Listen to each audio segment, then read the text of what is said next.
Okay, most people think that self-respect is something that you earn, but the truth is self-respect is a daily set of behaviors. You don't feel self-respect, you do self-respect. Self-respect is like fitness. You just do it one rep at a time, every time you choose not to betray yourself. And every time you betray yourself, you lose self-respect. Every time you break a promise to yourself, you're showing the world how to treat you, and you show yourself how to treat you.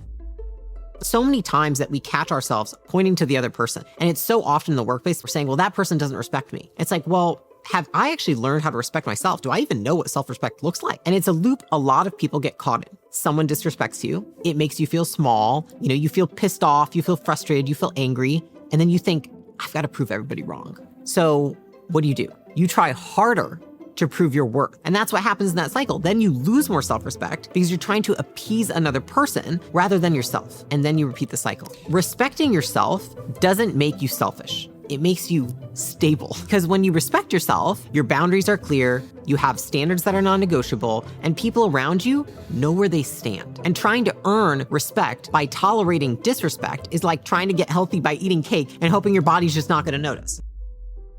A lot of people lose respect for themselves because of what they say to other people. And then they walk away thinking, I shouldn't have said that. I think I said too much. I'm not happy with how I showed up. I don't know if I should have said that. And that's because they speak out of impulse and emotion. This is when people speak from unmanaged discomfort, rather than speaking truthfully in alignment with the results they want. A question that I ask myself all the time is, what do I want to have happen from this conversation? Like, what's the action I want this person to take? What would I like them to do when we get done talking? I don't ask myself, how would I like to feel? I ask myself, what would I like to have happen? And that's a huge one, because if you think about it, a good example is if you're mad at your spouse because they didn't get you the gift you wanted on your birthday. You say, okay, well, why am I mad? Because I'm uncomfortable with the fact that I think about them so much on their birthday that I would never forget this, but they forgot it for me. And so I'm uncomfortable, I don't feel good. Well, what do I want to have happen? Well, I want them to think of me on my birthday. Then do you think emotionally vomiting all over that person is going to result in them thinking about you on your birthday? Or do you think it's going to result in them liking you less because you made them feel bad for something they didn't even know that was an expectation of themselves? And so that's why you have to ask yourself these things. And people go around in the workplace, in their friendships, in their relationships, emotionally vomiting because it feels good in the short term and it feels really bad in the long term because you don't build that self-respect. Criticism, it can sting, it can suck, it can feel terrible, even more than praise feels good for the most part. But what is criticism really? Criticism is often when something about you, something you did, makes somebody else uncomfortable. They don't know how to manage that discomfort. They outsource their discomfort.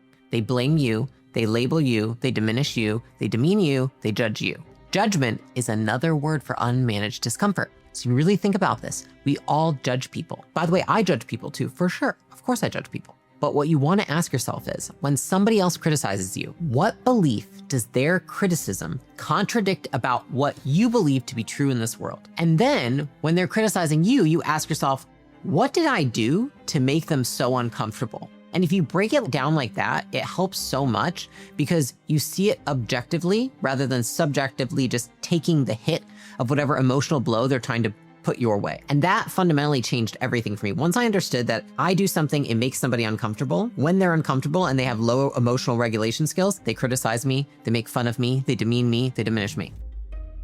A lot of people ask me, how do I get over criticism? How do I deal with all these people judging me? And the truth is, you don't.